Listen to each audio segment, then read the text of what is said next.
자, 윤성호 선생님과 함께하는 네 번째 국어 시간 되겠습니다.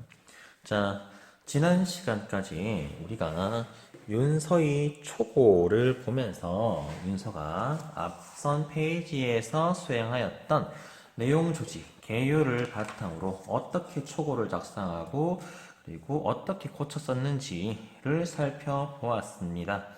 윤서가 쓴 글은 일종의 설명문이었고요. 그리고 설명문의 형식적 관습을 고려하고 있다는 것을 확인했었고, 그리고 다양한 사례를 들어서 자신이 표현하고자 했던 주제를 설명하는 내용이었습니다. 자, 주제는 초인교사의 특징이었고, 그의 특징으로는 초등학생인 예상 독자를 고려해서 쉬운 용어와 짧은 문장을 사용하였었고, 구체적인 사례를 통해서 효과적으로 설명하였으며, 담화 표지를 제시하여서 전개될 내용의 방향을 안내하였다. 이런 얘기를 했었습니다. 자, 근데 그 과정에서 담화 표지를 선생님이 설명하지 못하고 지난 시간이 끝났었죠. 그래서 지금부터는 담화 표지에 대해서 설명해 보도록 하겠습니다.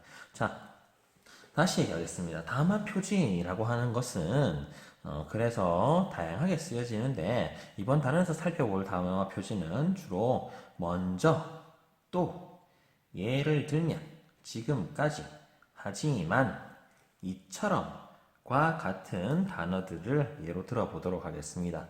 자, 이러한 단어들이 담화 표지로서 전개될 내용의 방향을 안내한다라고 선생님이 이야기를 했었죠.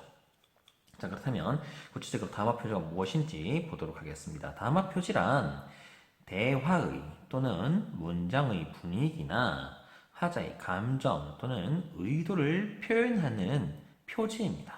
자, 표지라고 하니까는 여러분들이 언뜻 다가오지 않을 수 있는데 쉽게 생각하면 됩니다. 일종의 표지판 같은 역할을 하는. 앞으로 앞에 횡단보도 표시가 있으면은 또 운전하다가 앞에 횡단보도 표시가 있으면 곧 횡단보도가 나타날 것이다 라는 것을 알려주죠. 혹은 도로에 60이라고 적혀 있으면 제한 속도가 60이다 라는 것을 알려주죠.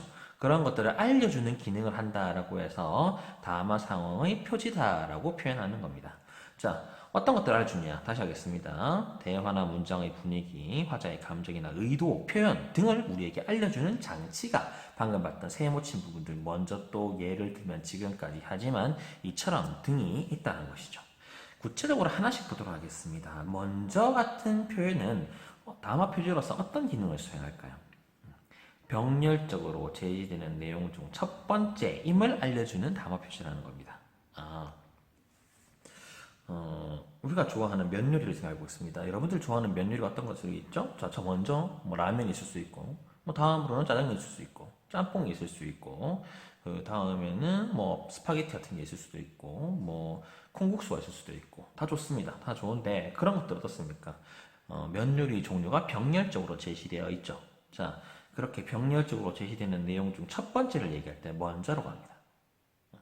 그럼 먼저 다음엔 어떤 또 단어표가 올 수 있을까요? 그 병렬적으로 제시되는 내용 중에 첫 번째가 아닌 것은 다음으로 라고 할 수 있을 것이고, 병렬적으로 제시되는 내용 중 마지막은 마지막으로 라는 단어 표지를 쓸 수 있을 것 같습니다. 자, 그 다음 보겠습니다. 또라는 단어 표지 보겠습니다. 또라는 내용 역시 병렬적으로 제시되는 내용이 대등한 내용이 병렬적으로 제시될 때 쓸 수 있는 담화 표지 되겠습니다. 예를 들면 같은 경우에는 구체적인 사례를 제시할 때 예를 들면이라고 하는 담화 표지를 쓸 수 있겠죠. 지금까지 이처럼이라는 담화 표지는 앞 내용을 요약 정리할 때 쓸 수 있는 담화 표지 되겠습니다. 하지만이라고 하는 담화 표지는 앞 내용과 반대 내용이 제시될 때 쓸 수 있는 담화 표지입니다. 이러한 담화 표지를 쓰면서 우리가 얻을 수 있는 효과, 글쓴이나 독자가 얻을 수 있는 효과는 뭐가 있을까요? 자, 독자의 경우에는 화자나 글쓴이의 의도를 파악하는데 이 담화 표지를 활용할 수 있습니다. 이 담화 표지를 통해서 담화의 구조나 내용을 파악하고 이어지는 내용을 예측하면서 읽을 수 있습니다. 자, 이 담화 표지를 이용하면서 예측하면서 읽을 수 있죠. 지금까지 이처럼 이러한 단어가 왔다면 앞으로 나온 내용이 앞 내용을 요약 정리하는 내용이구나. 그러니까 굉장히 중요한 내용이구나 라고 생각하면서 읽을 수 있고, 하지만을 보면은 앞에는 좋은 점 얘기했는데 그 다음에는 나쁜 점 얘기하겠구나 라는 내용을 예측하면서 읽을 수 있다는 것이죠. 자, 좀 극단적인 예로 예를 들면이라고 하는 것은 구체적인 사례를 제시하는 것이라는 것인데, 구체적인 사례는 왜 제시할까요? 우리를 좀 더 잘 이해시키기 위해서 사례를 글쓴이가 제시하는 것이겠죠. 자, 그런데 우리가 이 사례를 보기 전에 이미 글의 내용을 잘 이해하고 있어요. 그렇다면 이 예를 들면 다음에 나오는 내용은 우리가 열심히 볼 필요가 있었을까? 열심히 안 봐도 될 수 있다는 것이죠.